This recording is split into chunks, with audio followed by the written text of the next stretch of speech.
71 বিধির আগে এটা উত্থাপন করার অবশ্যই সুযোগ আছে, আমি সেই মোতাবেক উত্থাপন করেছি।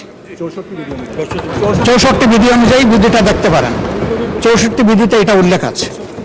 ধন্যবাদ আপনাকে।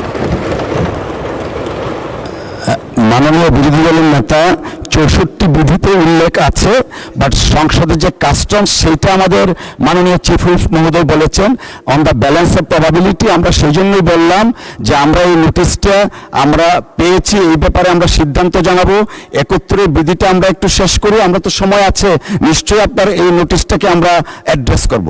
ধন্যবাদ মাননীয় সদস্য। মাননীয় চিফ হুইপ। মাননীয় সদস্যবৃন্দ, মাননীয় স্পিকারের মাধ্যমে আপনাদের জানাতে চাই, মাননীয় স্পিকার ইচ্ছে করলে টেবিলের তারকাচিহ্নিত প্রশ্ন এবং 71 বিধি সাসপেন্ড করতে পারেন, সেটা করেও যে কোনো বিষয়ে আলোচনা করতে পারেন। মাননীয় স্পিকার, এটা আপনার অ্যাবসলিউটলি প্রেরোগেটিভ, এবং আমি মনে করি এটা অধিকার মাননীয় সকল সংসদ সদস্যদের, এবং আমি আপনাদেরও সহযোগিতা চাই যে এই অধিকার আপনাদেরও, কিন্তু এই অধিকার শুধু সরকারি দলের না, আমি কথা বলছি সকলের জন্য। কাজে এই অধিকার আপনাদেরও। আপনারা 71 বিধিতে একটা নোটিশ আনলেন। পদ্মা সেতু, মেট্রো রেল এবং এলিভেটেড এক্সপ্রেসওয়ে নির্মাণের গর্বিত অংশীদার বসুন্ধরা সিমেন্ট। আমরা যদি এই প্রথমে চালু করতে পারি আজকে, অসুবিধা নেই, যে মাননীয় বিরোধী নেতা যে কথা বললেন কোনো সমস্যা নেই, কিন্তু কথা হলে পরবর্তীতে যদি আবার এরকম সবাই দাঁড়াতে থাকে তাহলে সকলেরই ভবিষ্যতে প্রবলেম হবে। কাজে আমরা 71 বিধিটা করি, করার পরে এই বিষয়টা যেহেতু আলোচনায় আসবে, এর অর্থই নয় যে আমরা আলোচনায় আনবো না।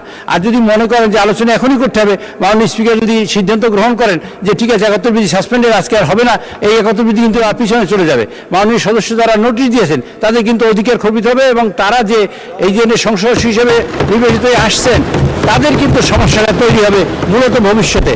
কাজেই আমরা ভবিষ্যৎকে ঠিক রাখার জন্য আপনাদের এবং আমাদের মানে সকল বেসরকারি সদস্য, মাননীয় মন্ত্রী ছাড়া আর সবাই সদস্য বেসরকারি সদস্য, কাজে তাদের অধিকার যাতে সংরক্ষিত হয় তার জন্য কিন্তু আমি এই প্রস্তাবনা দিয়েছিলাম, এবং এটাই চলে আসছে বিগত দিনে। মাননীয় স্পিকার, আপনি যদি মনে করেন যে আপনি 71 বিধি সাসপেন্ড করে আজকে মাননীয় বিরোধী দল নেতার কথা আলোচনা করবেন, আপনি করতে পারেন, কিন্তু আমি মনে করি পদ্ধতি এইটা আপনাকে জানালাম, এখন সিদ্ধান্ত আপনার। মাননীয় স্পিকার। মাননীয় বিরোধী দলের মাননীয় চিফ হুইপ, আমরা সংসদের ঐতিহ্য, রীতিনীতি এবং বিধি দ্বারা পরিচালিত।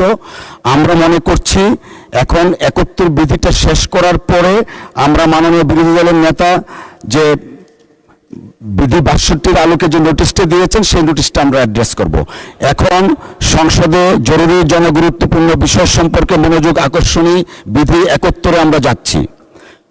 মাননীয় সদস্যবৃন্দ, আজ কার্যপ্রণালী বিধি 71 অনুযায়ী জরুরি জনগুরুত্বপূর্ণ বিষয় সম্পর্কে 53টি মনোযোগ আকর্ষণী নোটিশ পাওয়া গেছে। নোটিশদাতা মাননীয় সদস্যগণ হলেন: